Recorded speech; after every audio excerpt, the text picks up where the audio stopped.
চরম দুর্ভোগে কিল্লা দমকলের কর্মীদের দুরবস্থার বিষয়ে জানতে গিয়ে গোমতী জেলা ফায়ার অফিসারের দুর্ব্যবহারের শিকার জেলা সদরে কর্মরত সাংবাদিকরা।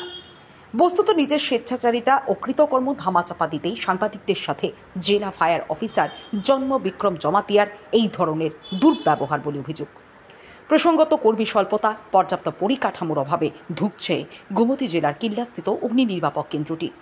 3 শিফটে কাজ করার জন্য 21 জন ফায়ারম্যান থাকলেও এর মধ্যে 3 জন অন্যত্র ডেপুটেশনে আছেন। কিল্লা অগ্নি নির্বাপক বিভাগের 3 শিফটে ডিউটি করার ড্রাইভার রয়েছেন স্বল্প সাফল্যে মাত্র 3 জন। প্রতি শিফটে দমকলের 2টি গাড়ি থাকলেও ড্রাইভার কিন্তু একজনই। ফায়ারম্যানদের বিশ্রাম নেওয়ার চৌকি, পানীয় জল, শৌচাগার পর্যন্ত নেই। স্বাচ্ছন্দ্য তো দূরের কথা, ন্যূনতম সুযোগ সুবিধাও নেই। কিল্লা সাবস্টেশনের ফায়ার অফিসার মাসের বেশিরভাগ দিনই দমকল অফিসে অনুপস্থিত থাকেন। ফলে দমকল কেন্দ্র থেকে যথাযথ পরিষেবা না পেয়ে ক্ষুব্ধ ও তিতিবিরক্ত জনগণ। এসবে খোঁজখবর করতে স্থানীয় সাংবাদিকরা জেলা ফায়ার অফিসারের অফিসে গেলে ডিএফও জন্ম বিক্রম জমাতিয়া তেলে বেগুনে জ্বলে ওঠে। ডিস্ট্রিক্টের ফায়ার অফিসাররা বা ফায়ারম্যানরা কিভাবে চলে, না এই ডিস্ট্রিক্টে যে ফায়ারম্যান বা ফায়ার অফিসাররা কিভাবে চলে, না না তার থাকার ব্যবস্থা, জলের ব্যবস্থা, শৌচালয়ের ব্যবস্থাগুলা, বা ফায়ার অফিসার যদি অ্যাবসেন্ট থাকে বা ফায়ারম্যান যদি অ্যাবসেন্ট থাকে, তাহলে এগুলা কি আপনারা নিতেন না? ফায়ার অফিসার বা ফায়ারম্যান গুলো যদি অ্যাবসেন্ট থাকে, না না আমি স্ট্যান্ডিং অর্ডার দেখছি তো আপনার। আমরা জিজ্ঞেস করতে চাইছি আপনারে যে আপনার ফায়ারম্যান গুলা, না না না না আরে লেখা তো আমি দেখছিলাম না, লেখা তো আমি দেখছি। আপনার বক্তব্য অনুযায়ী কি ফায়ারম্যান বা ফায়ার অফিসার বা বিভিন্ন দপ্তরে যে লোকগুলা আছে তারা কি দেখাশোনার দায়িত্ব আপনার না? আপনি কইতেছেন তারা দেখাশোনার দায়িত্ব কি আপনার না স্যার? ইভিনিং এ হাবিলদার নাই। আচ্ছা, আমি একজনই আছি। আপনি একজন হাবিলদার আছে, পুরো অফিস চালাতে আছেন? হ্যাঁ হ্যাঁ। আমার ইভিনিং ডিউটি আসলো আজকে। ইভিনিং ডিউটি শেষ হওয়ার পরে তো আমি তো বাড়ি যাবো, আমার বাড়ির কাছে 2 কিলোমিটার, তখন আর নাইটে আর হাবিলদার থাকতো। আমরা লিডিং ফায়ারম্যান কই, লিডিং ফায়ারম্যান না থাকলে রাত্রেবেলা যদি কোনো কল টোলাই কে দেখবো? ওই তো অনেক সময় কল লাগলে তারা ডাক দেয়, আমি আই।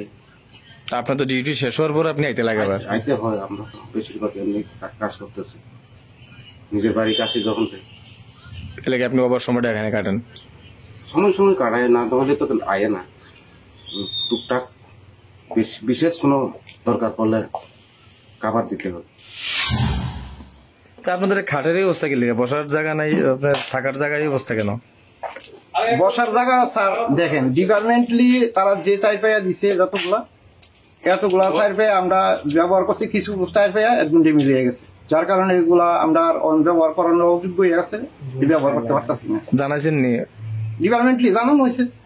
হ্যাঁ, ডিপার্টমেন্টলি জানানো হয়েছে। এবং আমরা যে অফিসের ভিতরে যে ফ্যান গুলো আছে, আমরা ঘুমাইতে পর্যন্ত পারি না এই গরমের ভিতরে। কয়েকবার ডিপার্টমেন্টের আমরা মেসেজ দেওয়া হয়েছে, একটা ফ্যানও দেওয়া হইতেছে না। একটা চেয়ার বসে মেসেজটা লিখবো, এ চেয়ারটিও নয়, শুধু অফিস রুমে স্যারে যে চেয়ারটি বয়, এখানে 2টা চেয়ার আছে। এই অফিসটার নাম কি? এটা কিল্লা ফায়ার সার্ভিস। কতজন আছেন স্যার আপনারা? আমরা স্টাফ আছি এখানে 21 জনের মধ্যে তো 21 জনের ভিতরে আমরা 4 জন ডেপুটেশন আছে, একজন আছে, মেডিকেল আছে। 3 শিফটে 21 জন, তো এক শিফটে 7 জন 6 জন এমন করে তো থাকে।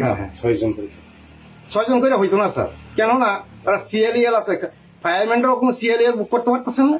হ্যাঁ, ড্রাইভার তো নাই, ড্রাইভার কোনো মুহূর্তে পারতেছে না। ড্রাইভার কারণ 3 শিফটে 3 জন ডিউটি করে, 2টা কল হইলে এট এ টাইম কোনো একটা কল ধরতে পারবো আর একটা কল ধরতে পারতো, যার কারণে আমরা জনসাধারণের সেবাটাও যে সেইভাবে আমরা দিতে পারতেছি না। কারণ একই টাইমে যদি 2টা কল ওইটা পারা যায় না, ড্রাইভারের সমস্যা। 3 জন ড্রাইভার আছে 3 শিফটের জন্য? শিফটের 3 জন ড্রাইভার। আপনি ইনচার্জ কে আছে? ইভিনিং